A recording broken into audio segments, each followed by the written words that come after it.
Everina, welcome to the podcast. It is so wonderful to have you here to talk about Winter's Orbit. Thank you so much for having me. So, I described this when I reviewed it on the show. It's like part romance, part thriller, part political intrigue, part sci-fi. But tell us in your own words about the story of Kiem and Jainan. Yes, so Winter's Orbit stars Prince Kiem, who is an extrovert who loves people. He is a scandal magnate, and he is the Emperor's least favourite grandchild. It also stars Jainan, who is a quiet diplomat from a vassal planet, and he's just been bereaved. He lost his first husband. His first husband was a different imperial prince. They married to seal a treaty, and this treaty is now invalid and needs to be saved. So, on basically page 1, Kiem and Jainan are ordered to marry, close that diplomatic loophole. Kiem is pretty horrified that Jainan has been forced to marry during what should be his mourning period, because Tom died last month, while Jainan is very focused on what he believes his duty is. He's determined to do his duty, whatever that costs him. So you have the situation where they're treading very carefully around each other. They're trying to give each other space while they're being forced into very close quarters. And then they find out that Jainan's late husband's death wasn't an accident. And if they don't find out who did it, that could cause a war between their planets. And I really liked how you started the book with like a bang, if you will. It's like, here's our prince. You've got to get married right now. There was no pretense to the arranged marriage that had to show up here. It was like, we don't even know you yet, but you have to get married right now. Yeah, I've always been fascinated by that. We have some fossilized customs in current Earth societies. Like a lot of the things we do as societies are quite illogical. Some people would say that even the current institution of marriage as it is not logical and is actually a kind of a fossil we have taken from the past. So it was a bit of a kind of next step to go, well, in this society, we have a marriage has to underpin the treaty. We can't have a treaty without a marriage.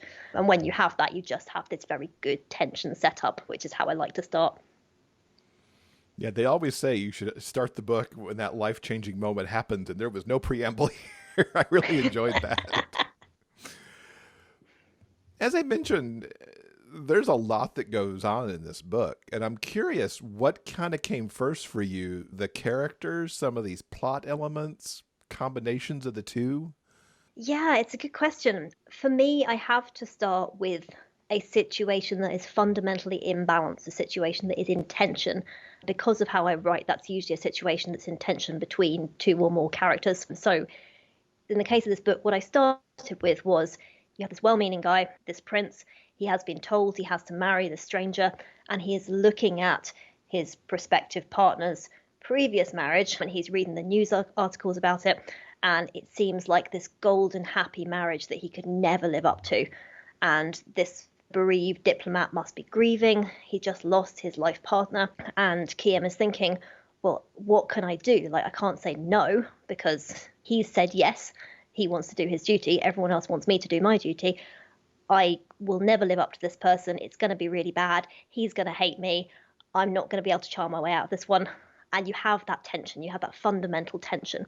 So I guess you could say that, character and setting come together, but it's starting with that scene in balance, which, as you said, is how it starts on page 1. Like, when I have that image, I know how to start the book, because the start of the book is, here is a very bad situation that everyone is going to try and deal with in their best efforts, but the situation is bad. And it only got worse as we went, because there is that moment that we find out, of course, that it wasn't an accident that killed Prince Tom. Yes. So you have this thing of, we think we are just about on even ground with a relationship issue, and now we have a plot issue. And then we think we're about on even ground with a plot issue, we have a relationship issue. That's sort of why I like being in the gap between romance and sci-fi. Like, you can juggle those two lines, and it moves the story along quite well, I think.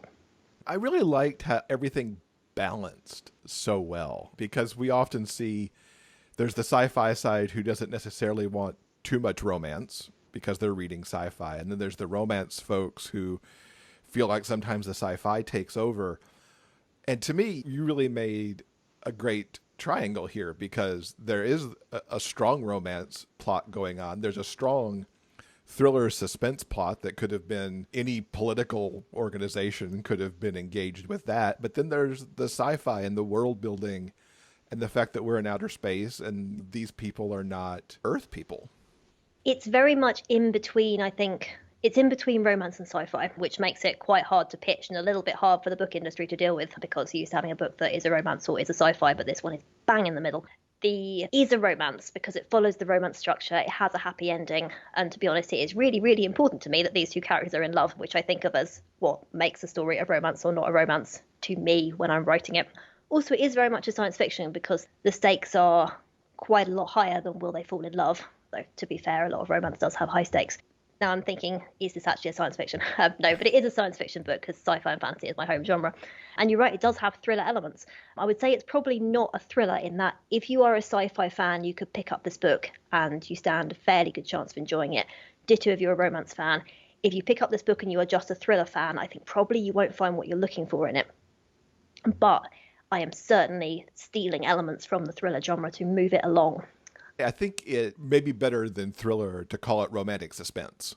Yes, that's a good word, actually. Yeah, no, that's definitely. Because you have a crime that has impacted the main relationship. Yeah, no, that's a very good way of putting it. I think if you read a lot in any genre, you start taking in by osmosis, like not only what is possible with that genre. So for me, that's science fiction, and for me, that's romance, but also what you like to be possible in that genre. So something like in romance, what I'm really drawn to is this idea of like mutual competence. I really, really like it when two characters are just both very, very good at very different things. And I really like that moment where they both look at each other and they're like, wow, I cannot possibly dream of doing the thing that you are currently very, very competently doing. But I really like watching you do it. I really admire you doing it. This is amazing. You're amazing. And when you have that kind of mutually, I really love that. Yeah, and in science fiction, I think it's like the sense of the infinite. So in the case of Winter's Orbit, you have one planet, you have one palace in one city, and you have this very human drama happening there. But you feel there could be more than that. There could be 1,000 planets or 1,000,000 planets beyond that, and they could all have their own dramas. You just have this infinitely unfolding fractal universe. That's, I think, my kind of, I like space opera and sci-fi. What was your secret for balancing these elements so well? Because when I read romantic suspense, which is one of my favorite genres, I'm always interested to watch how you get the romance combined with the suspense, and you have to maintain that appropriate balance to where they're not necessarily having the romantic moment while they're being shot at or something. So there's that balance there. Now you've got 3 different subgenres in play. What was your plotting process like, I guess, is the best question to make sure you kept balance. Something that some listeners may know is that an early draft of this story was online. An early draft of this story had readers before it became this version of the story. And that story was not less of a romance because it had pretty much exactly the same romance beats, but it was less sci-fi in that there was less world building. It was more insular. It was more one planet. Nobody got on a spaceship. It was, to be honest, I think a little bit blander. And part of the process for publishing it with Tor, which is a sci-fi publisher, was my editor asking me, like, do you have any thoughts on the world building? And like by this point, boy, did I have thoughts on the world building. And it is one of my flaws as a writer that I tend to world build in my head and then just not put it on the page. Like I know quite a lot about many different parts of this universe, but I've only gone to the Iskat Empire and only really one planet, the Iskat Empire. So that's all that makes it onto the page. And as part of the edit process, a lot of what I was doing was putting in more sci-fi and putting in more world building and also raising the stakes a bit. So I think possibly the balance came during the editing process when I was looking at every part of it and going, well, where are they physically? What are they doing? And what does that mean within the larger political system? And on the thriller part, a lot of that was in the original draft, not all of it. That really benefited from some people in the editing process asking some pointed questions about why is this person doing this? Thrillers are always about balancing lots of strands. So I think the romance is really at the heart of the story. You have this question of, is this relationship going in the right direction? Does this feel emotionally true for the characters? Are they going to have a conversation at this point? And eventually you reach a point where you're thinking, well, we could sit down and solve some romance problems here, but there are also plot problems. And what you want to do for that balance is solve the romance problem with the plot problem. But they have to be very, very tangled up.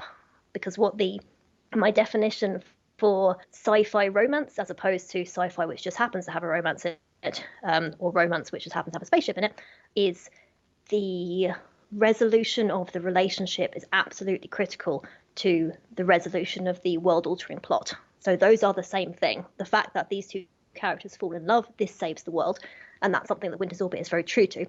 And that is also something that happens on a minor scale throughout the book. You're having, are these romantic problems bound up with these plot problems? Because if they're completely separate, then it's probably not what I'm going for. Does that make sense? It does, yeah, and it just clicks in my mind even more questions. And you hinted at this earlier of how you quite often actually have these moments where Kiem and Jainan see these amazing things about each other.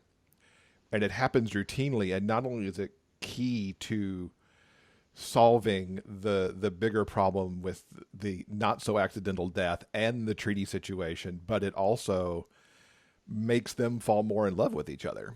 Yes, very much. The great thing about the sci-fi plot, I think, is it gives both of them a stage on which they can show what they can do.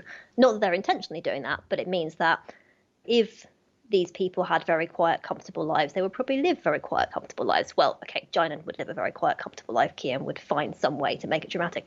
But they don't have quiet, comfortable lives. They have these momentous events that are happening around them. And in various ways, they are rising to meet this challenge. They are stepping up to the plate. They are reacting to this in ways that show what they can do. And that means the love story gets propelled along as well, because you have this love story of, oh, I see the whole person that this other person is now, and it's amazing. It's wonderful. Yeah. A nice element alongside that I absolutely adore in the book was not only do they see these things that make them fall more for each other, I feel like they're both also seeing themselves in ways they never did before. Like they're finally uncovering some of their real self. Yes, that's one of my favorite parts about writing romance, is this idea that you cannot perceive yourself accurately and entirely from the inside, but you can if there is someone you love who reflects yourself back to yourself. And I'm not necessarily saying this is true in real life. This is a romance fiction concept, but it's one that I love. And the idea that you have some distorted idea of yourself in your head, not entirely, but with one particular thing. Like for Kiem, it's his idea that I'm not clever, I'm not bright, I can't keep up. And for Jainan, it's many things, but ultimately, I am not someone who can be loved. I am not someone who people admire. And then they see themselves in the other person's eyes, and they see themselves, or sometimes this has to be said explicitly because they're so stuck in this flawed version of themselves. It has to be said explicitly. No, it's not that you're not clever. You are seeing things in a different way. And Jainan being told, I can list the things that are amazing about you all day, and I would still have things on the list. And having to somehow understand this and eventually believing it when it comes from Kiem. And that's what the whole book is kind of working up to. It was done so well. It was like they fell in love with each other, but also fell in love with themselves over again. And that might be an overstating of it, but I felt that big that's here. Exactly it. And when they start out, they're so very opposite. And of course, there's a lot that stays opposite, but this outgoing prince and this count who I feel like would be very happy kind of folding in on himself to go be very quietly in the corner. Yep. The book is in alternating POV. Did that help the writing process? What was it like kind of finding their distinctive voices? Because they're extremely distinct. Yeah, so Jainan is quite easy for me to write because his thought patterns are quite familiar. There are difficult events in his past that have left their mark, and I'm also very conscious of that when I'm writing.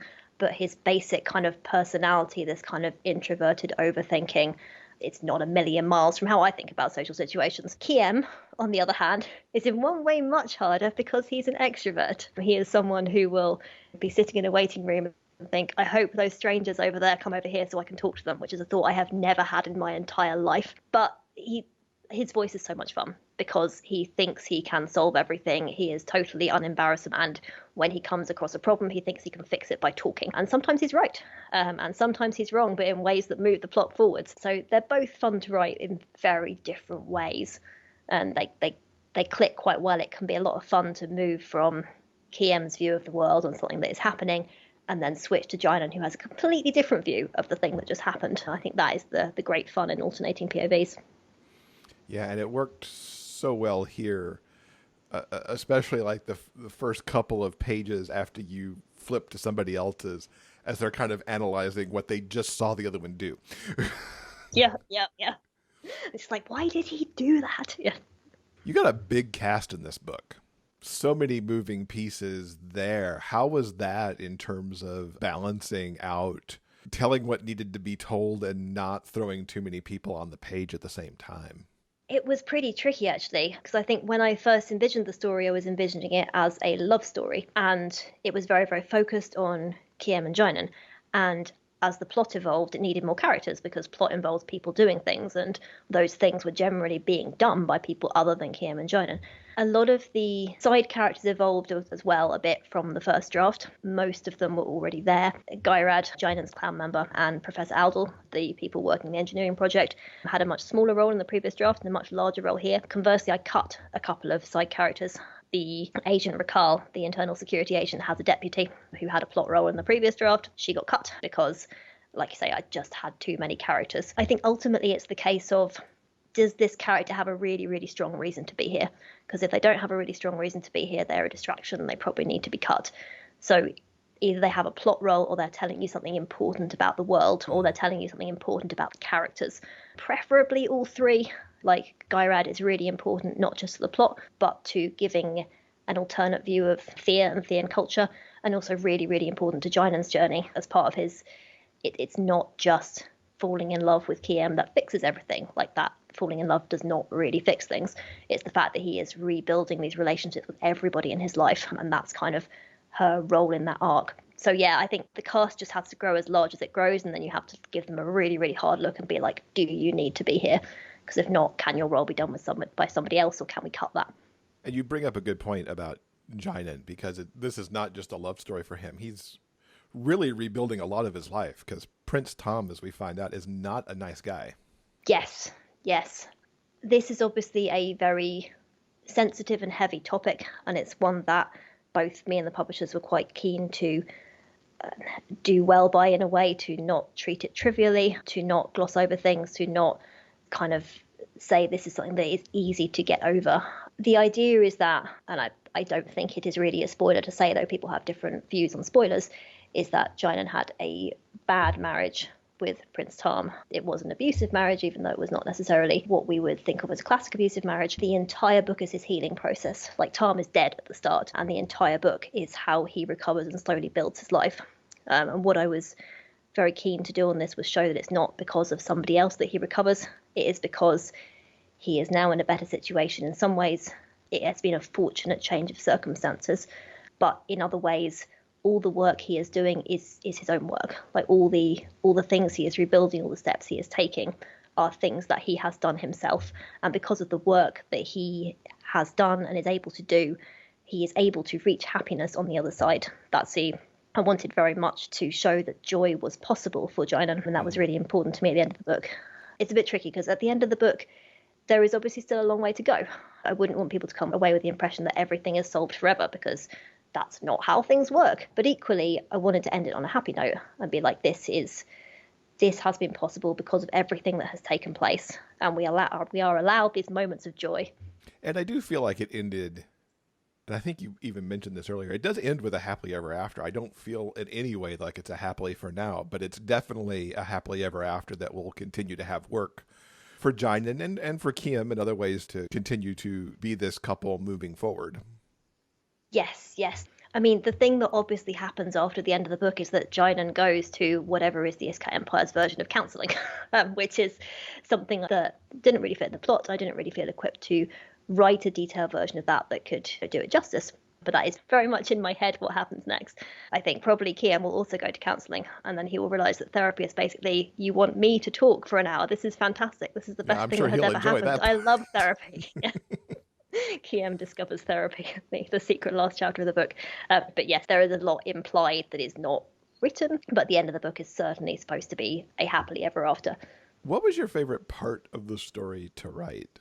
So we talked earlier about the large casts of characters. What I really like actually is when all of that is kind of stripped away. There is a sequence in the middle where they crash land in some very remote mountains. They have to trek to safety, and you can imagine that some of how that goes and that they are brought closer together during that. What I enjoyed about writing that part was it has very much been stripped down to the essentials of their relationship. It is Kiem, it is Jainan, and it is this enormous problem of surviving these snowy mountains. And that very much forces them together and forces them to concentrate on the same thing in a way that in the previous two scenes they haven't, because things are getting a little bit complicated. So I really, really enjoyed writing that. You can't necessarily write a whole book like that, but I like to have those kind of sequences. Absolutely one of my favorite sequences, if not my favorite, because it relies on my favorite thing of forced proximity. It's so good. It's such a good trope. What about on the flip side of that? What were some of the difficult areas? So I find it quite tricky to keep almost the thriller elements straight in my head. The second half especially has a lot of people, a lot of moving parts, a lot of motivations. And in the end, I have this big Word doc separate from the writing doc full of who knows what when and who wants what when, because everyone has a motivation in every scene that most of the other characters don't know about. And so that just all got very difficult to keep straight, especially when your editor says, well, can you take out this plot line? And you're like, yeah, sure, I can take out that plot line. Then you find out that plot line has like 50 dependencies on other scenes. I think nothing has got through that is like kind of vestigial from any previous drafts, but I'm always worried about, did I manage to keep everything straight? Did I successfully use that Word doc Bible to make sure that everyone is at all times not knowing things they shouldn't know? So that was probably the most difficult part.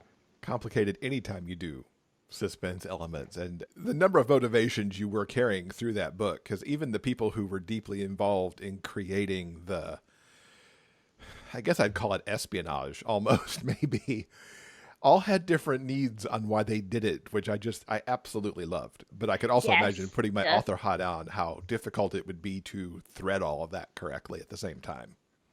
You find yourself very deep in a main character's point of view and you're writing a scene, and then you get to a point where another character has to have dialogue, and you're so deep in the main character's head that you're just like, I don't know what this side character is going to say because I don't know what they're thinking.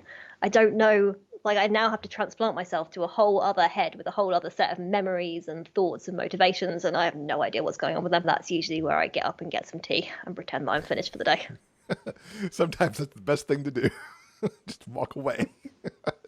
Do we get more in this universe, perhaps? Yes, so I'm writing the next book at the moment. It's not the same characters, but it is the same universe. And actually it takes part on a different planet outside the Iskat Empire, which is on the other side of their link. So it's what the Iskaners would call the Galactics, which is just their catch-all term for everyone who is not in the Iskat Empire.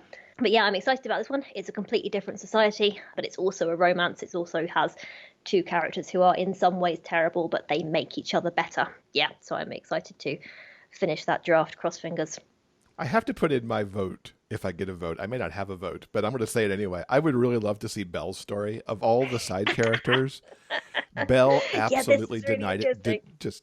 She delighted me. She could do anything. I'm so glad. She can. I'm so pleased to hear you say that. The answer is sadly I don't have one planned, though I'm not saying never.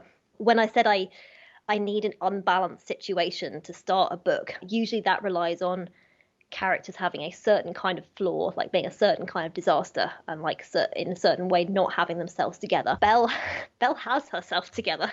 Belle is not flawed in the way that I normally start books. So I think it would take a different kind of toolkit for me to write her book, which I'm not yet sure I have, although a lot of books you don't know whether you're able to write them until you start them, which is what I'm not ruling out. But yeah, no, I love Belle. Hopefully at some point in the future. I'll keep my fingers crossed.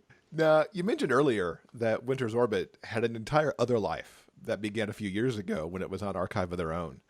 And back then it was called The Course of Honor, which I totally understand as a title for this. Made a lot of sense. Give us a little idea of its journey going from Archive of Their Own over to being this book coming out from Tor. Yes, so when I was originally writing what became Winter's Orbit, I was initially writing snippets for a friend, Emily, who's in the dedication, and I would email them to her. And then I got more snippets and I started sharing them a bit wider for a few friends and people I knew online.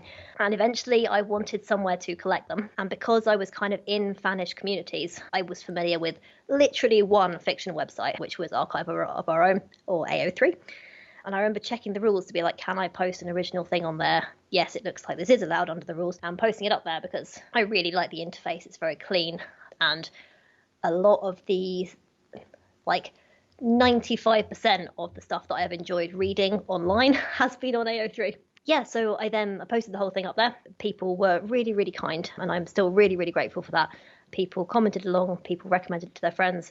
And it was just kind of this thing on the internet that I didn't really plan to do anything with.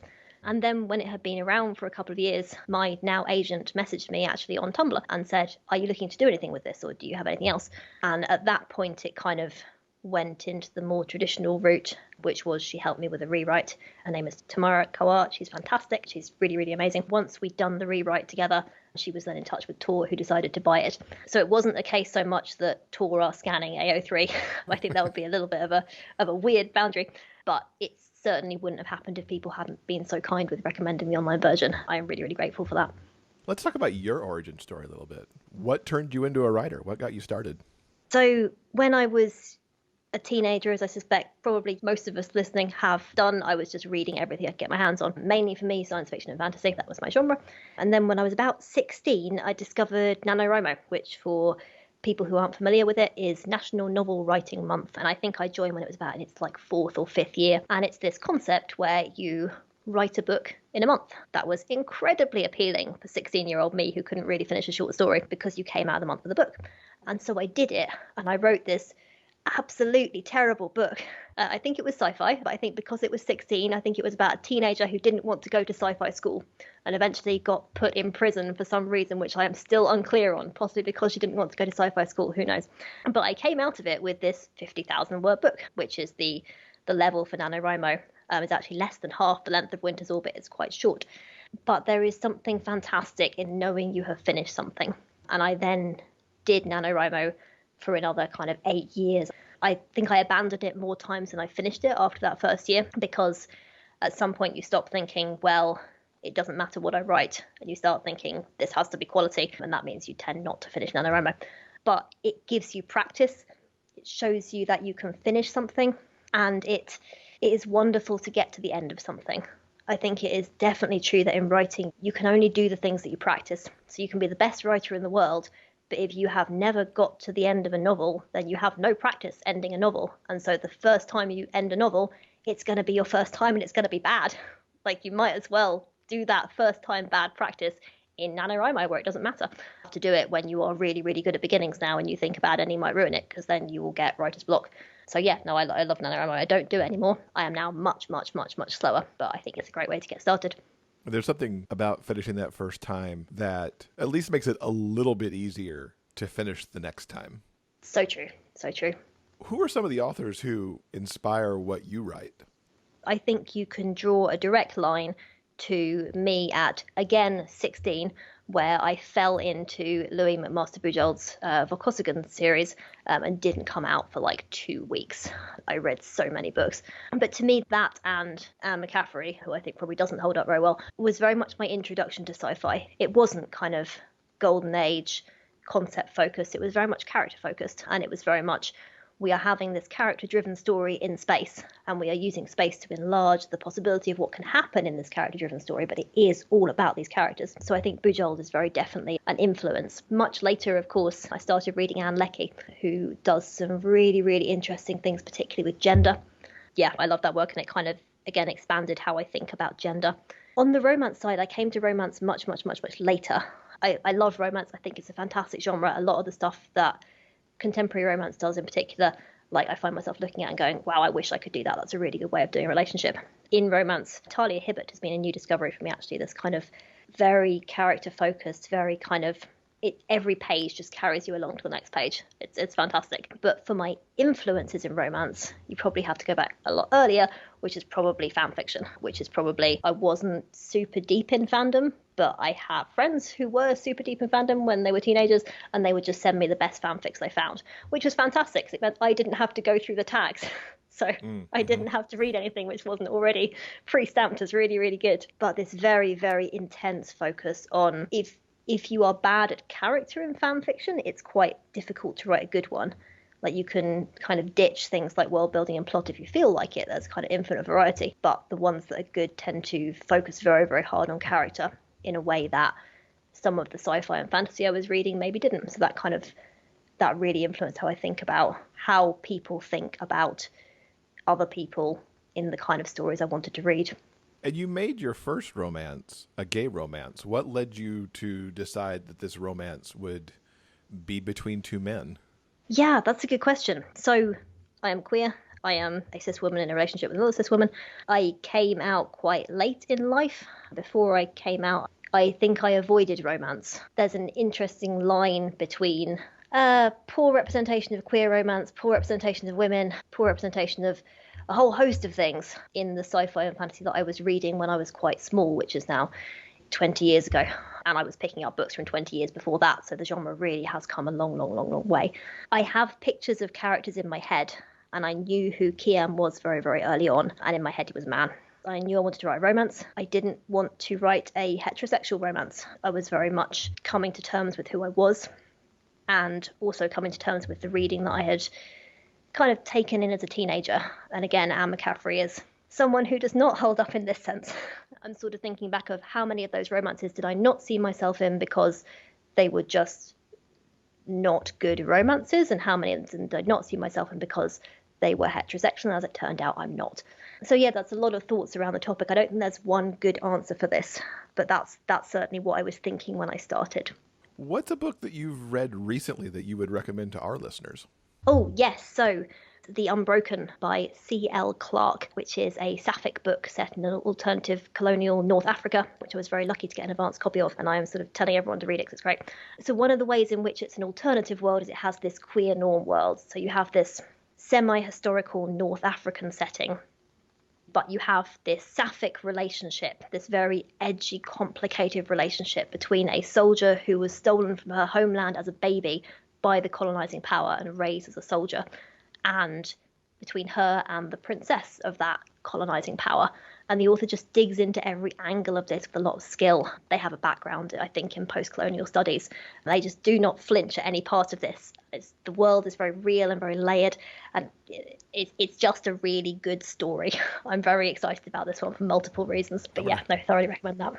I'm going to have to look that one up. I haven't seen that one come across my radar yet, so I will definitely check that out. You mentioned you're working on the sequel to Winter's Orbit now. Is there anything else you can tease us about what might be coming up for you next? I think it's just the sequel, actually. I am not a very fast writer, and I also have a day job. So currently one draft is all I'm managing, but I'm hoping that book will be out sometime next year. But I haven't finished the draft yet, so who knows, may suddenly get completely blocked, crossing fingers for not. What is the best way for people to keep up with you online so they can make sure that they know when that book gets ready to come out? Yes, so I have an Instagram at Everina_Maxwell, and I also have a Twitter at @av_stories, AV_stories. And yeah, either of those places will have details on the next book. Well, we will link to those in the show notes along with the other books and authors that we talked about so that folks can find information on that. Everina, it's been so wonderful talking to you about Winter's Orbit. Wish you all the success with that and can't wait to see the sequel. Thank you so much, and thank you so much for having me on the program today.